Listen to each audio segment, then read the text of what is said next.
I'm Valerie Bradford. I graduated from UT in 2008 with a PhD in organic chemistry. I worked for Dr. Brent Iverson, and I am now principal scientist at Procter Gamble, and I work specifically on our Gillette grooming business.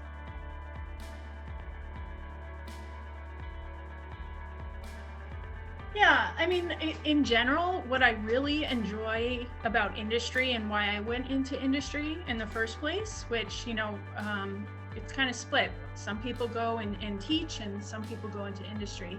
I really wanted to have application-driven research. So that was really important to me, that it show up and impact people's lives and the everyday. So to me, any project that shows up as something someone can purchase. Like, I can tell, my mom never understood what I did in grad school. But when I tell her, hey, do you see that commercial? Do you see that product on the shelf? I did that. It's much more tangible. And that brings me a lot of joy. But amongst all those projects and all those products I've launched, actually the most interesting one was one of the first I worked with in P&G. So, P&G is a large cleaning company. We clean lots of things. We clean clothes, we clean surfaces, you name it, we clean it. So my first project actually was contracted by one of the Defense Department research agencies to clean chemical warfare agents off of tanks, planes, and boats.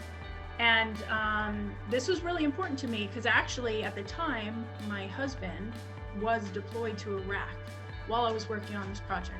So it was real and it could personally impact me.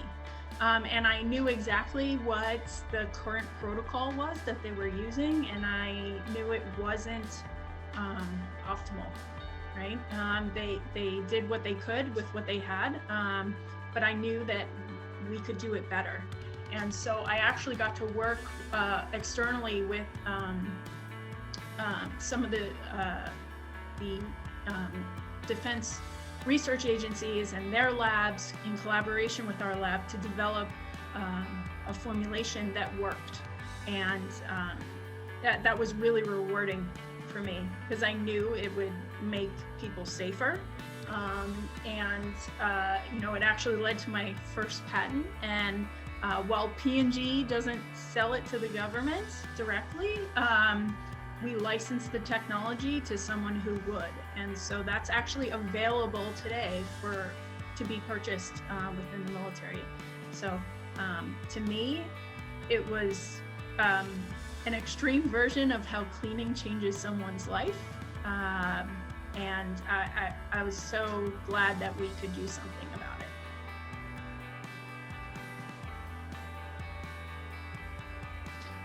Yeah, great question. So I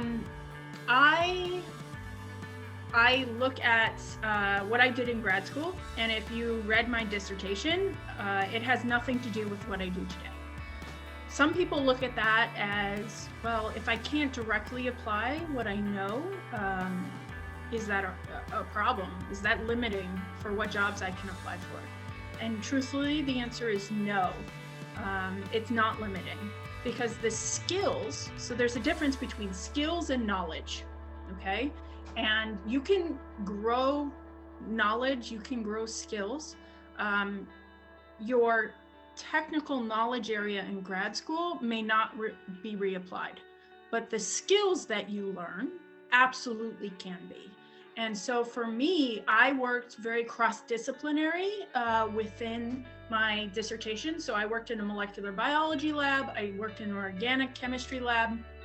I made molecules. I tested them biologically. I measured things about them. So there's an analytical chemistry piece to that too. And I utilize all of that in my current role, right? So in grooming, I am shaving hair, and that is having an impact biologically on the skin and the hair. There's a biological component there. So my knowledge of biology comes to the forefront in my work.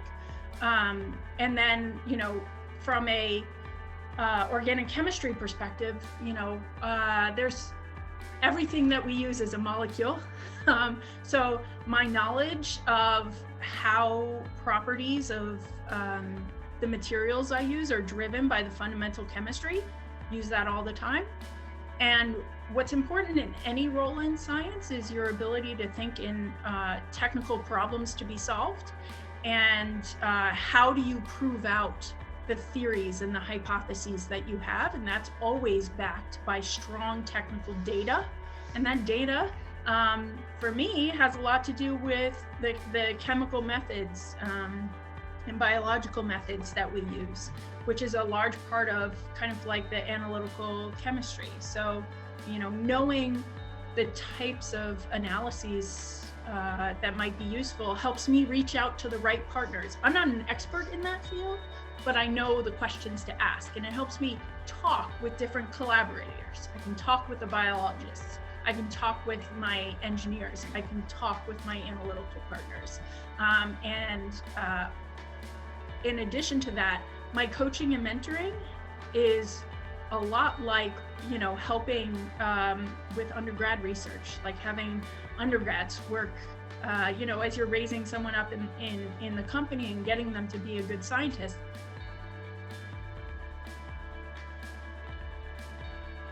The advice that I would give that I didn't get is, when you're going into the sciences and industry, there are certain skills that I wish I had. So one is around intellectual property. So I did not file any patents as a graduate student. I did not take any courses or attend any seminars on intellectual property. And honestly, it's one of the most critical parts of my job now. We have a saying at P&G that if it's important to P&G, it's important to own. And so understanding that process is really something I wish I had coming out of grad school. The other one is, personally for me, statistics and data science are everywhere. Okay, everywhere. It doesn't matter, like my commercial partners are using data science and AI as we are technically, and it's literally everywhere. And if you don't have at least a base knowledge of it, you're gonna miss out. Because there's opportunities, it is the future. So make sure you're a part of it.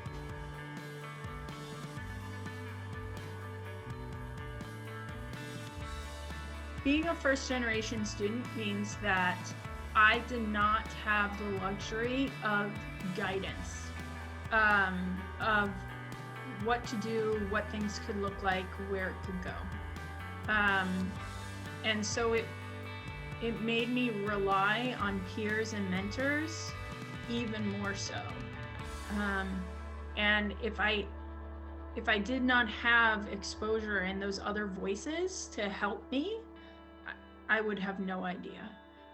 So for me, like, I went to an undergrad school that had a lot of undergrad research. And I promise you that if I had not had that experience, I would not have gone to get my doctorate. I would not be where I am today. But I had some good mentors along the way that helped me say, hey, if you really want to do this, this is what you should be doing, and this is where you should go, and here are the things you should consider. And so I would say find those people, find those organizations and those mentorship opportunities to help guide you. And there are a lot of resources out there. They're not always easy to find, but they're there. And just find those trusted advisors.